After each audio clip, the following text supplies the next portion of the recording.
जय हिंद साथियों। एक महत्वपूर्ण खबर है और यह है 8th पे कमीशन को लेकर के करोड़ों केंद्रीय कर्मचारियों और पेंशनर्स के लिए 8 महीने बाद 8वें वेतन आयोग से रिलेटेड एक महत्वपूर्ण खबर निकल के आ रही है, जिसका इंतजार करोड़ों केंद्रीय कर्मचारी और पेंशनर्स कर रहे हैं। पिछले 8 महीने से मीडिया में जो चर्चा जोरों शोरों पे चल रही है वह है फिटमेंट फैक्टर को लेकर के, लेकिन अभी तक इस संबंध में 8 महीने गुजर जाने के बाद भी न तो कोई नोटिफिकेशन जारी हुआ है और न ही TOR यानी कि टर्म ऑफ रेफरेंस को लेकर के फाइनल सरकार यहाँ पर कर पाई है।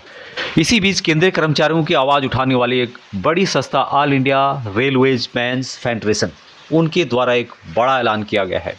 जिस तरह सरकार 8वें वेतन आयोग की सिर्फ घोषणा मात्र करके सो गई है, अब उसी सरकार को जगाने के लिए पूरी तैयारी की जा चुकी है और इसके संबंध में ऑल इंडिया रेलवेज जो मेंस फेडरेशन है उसकी तरफ से एक नोटिफिकेशन जारी किया गया। यहाँ पे आप देख रहे होंगे, ये मैं आपको बाद में पढ़ के सुनाऊंगा। उससे पहले जो NCJCM है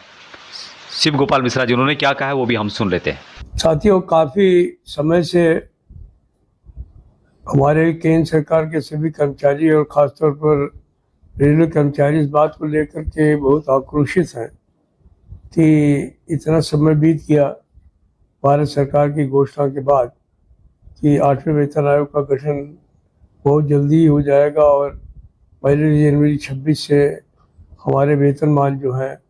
वो बढ़े हुए हम लोगों को मिलने का काम होगा। लेकिन शुरू में तो लगा जैसे ये काम बहुत तेज़ी से होने वाला है। DOPT सेक्रेटरी ने इमीडिएटली मीटिंग बुलाई, टर्म्स एंड रेफरेंस पर JCM स्टाफ साइड से मीटिंग की, लेकिन उसके बाद में एकदम सन्नाटा है।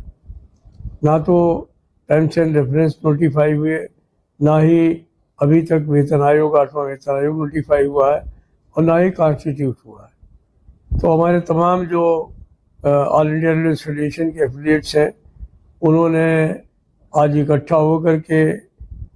एक फैसला कर लिया है कि हम 19 सितंबर को, जिस दिन हमारे तमाम साथी शहीद हुए थे एक दिन की हड़ताल में, हम उस दिन अपने शहीदों को श्रद्धांजलि भी देंगे, लेकिन सरकार से इस बात की चेतावनी भी देंगे कि अगर बहुत जल्दी 8वें वेतन आयोग का गठन नहीं किया गया तो हम इस आंदोलन को और आगे बढ़ाने का काम करेंगे। इस आंदोलन के चलते हर ब्रांच के स्तर पर लोग जो हैं वो भारत सरकार से इकट्ठा होकर के 8वें वेतन आयोग की अविलंब घोषणा की मांग करेंगे। ऐसा आज ऑल इंडिया रेलवे फेडरेशन ने तय किया है और मैं समझता हूँ कि ये सारे देश में पूरी ईमानदारी के साथ ऑल इंडिया रेलवे फेडरेशन का कैडर। तो यहाँ पे आप देख पा रहे 28 अगस्त 2025 को all India railway men's federation के द्वारा एक वार्षिक जो इनकी बैठक होती है अस्थायी समिति की, उसका यहाँ पर आयोजन किया गया और इनके द्वारा निर्णय लिया गया कि जो 101वां AGM AIRF इनकी जो वार्षिक मीटिंग होगी वहाँ 22 दिसंबर 2025 को लखनऊ में आयोजित की जाएगी और जो नॉर्थर्न रेलवे मेंस यूनियन इसकी मेजबानी करेगा। आगे जो इनके द्वारा इम्पोर्टेंट बात कही गई है कि इस बैठक में यहाँ भी निर्णय लिया गया है कि 19 सितंबर 2025 पर 8वें केंद्रीय आयोग के शीघ्र गठन तथा उसके विचारार्थ विषयों के निर्धारण के मुद्दे पर भारतीय रेलवे की समस्त शाखाओं में आंदोलन से संबंधित कार्यक्रम आयोजित किए जाएंगे और यहाँ सब होगा वेतन आयोग के शीघ्र गठन और उसके विचारार्थ विषयों को निर्धारित करने के संबंध में इनके द्वारा ये महत्वपूर्ण अपडेट दिया गया है। तो उम्मीद है कि all India railway men's federation का जो ये आंदोलन है इसके बाद सरकार यहाँ पर जागेगी और कुछ न कुछ जो केंद्रीय कर्मचारी हैं, पेंशनर्स हैं, उनके पक्ष में कोई निर्णय लेगी। अभी तक इतना ही। जय हिंद।